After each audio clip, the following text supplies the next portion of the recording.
Hello my dear family. So இன்றைக்கான வீடியோவில் நம்ம ஒரு சைட் டிஷ் ரெசிபி பார்க்க போகிறோம்.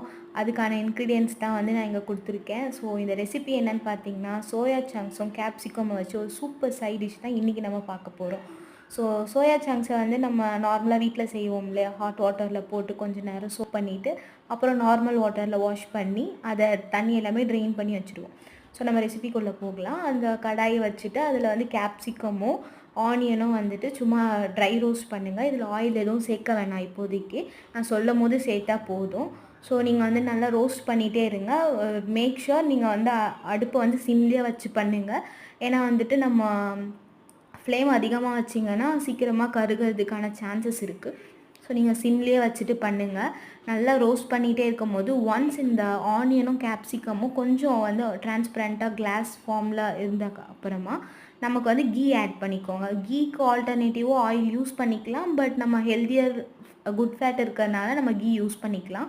ஸோ கீ யூஸ் பண்ணி நல்லா வந்து ரோஸ்ட் பண்ணுங்கள். ரோஸ்ட் பண்ணதுக்கப்புறமா நம்ம வச்சுருக்க மசாலா ஐட்டம்ஸ் எல்லாமே இதுக்குள்ளே ஆட் பண்ண போகிறோம். ஸோ இன்றைக்கி நான் என்னென்ன மசாலாஸ் வந்து ஆட் பண்ணுறேன்னு பார்த்தீங்கன்னா, ginger garlic paste, salt, pepper, அப்புறம் சில்லி பவுடர், நெக்ஸ்ட் வந்து சிக்கன் மசாலா ஃப்ளேவருக்காக யூஸ் பண்ணியிருக்கேன். உங்களுக்கு சிக்கன் மசாலா வேண்டாம்னா நீங்கள் ஸ்கிப் பண்ணிக்கலாம், அது வந்து உங்களோட சாய்ஸு. ஸோ நம்ம மசாலா பொருட்கள்லாம் சேர்த்துட்டு நல்லா வந்து ரோஸ்ட் பண்ணிக்கோங்க. ரோஸ்ட் பண்ணதுக்கப்புறமா நம்ம தண்ணியெல்லாம் வந்து வடித்து வச்சுருக்க இந்த சோயா சங்க்ஸை இதுக்குள்ளே ஆட் பண்ண போகிறோம். ஆட் பண்ணிவிட்டு அதை வந்து மசாலா கூட நல்லா வந்து மிக்ஸ் பண்ணி கொடுத்துக்கோங்க.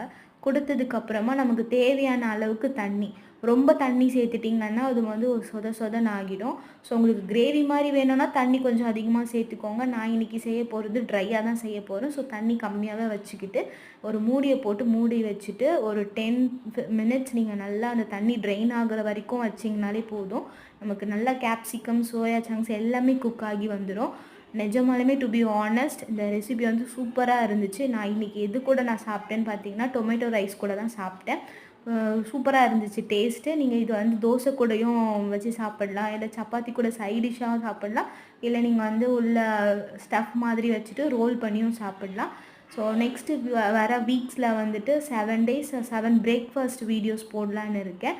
உங்களுக்கு அது யூஸ்ஃபுல்லாக இருக்கும்னு நான் நினைக்கிறேன். கண்டிப்பாக வீடியோவோடு நான் உங்களை வந்து கண்டிப்பாக சீக்கிரமாக மீட் பண்ணுறேன். அது வரைக்கும் வந்துட்டு நீங்கள் சப்போர்ட் பண்ணதுக்கு ரொம்ப தேங்க்ஸ். இந்த வீடியோவுக்கும் நீங்கள் சப்போர்ட் கொடுங்க. Stay healthy. Tata, by.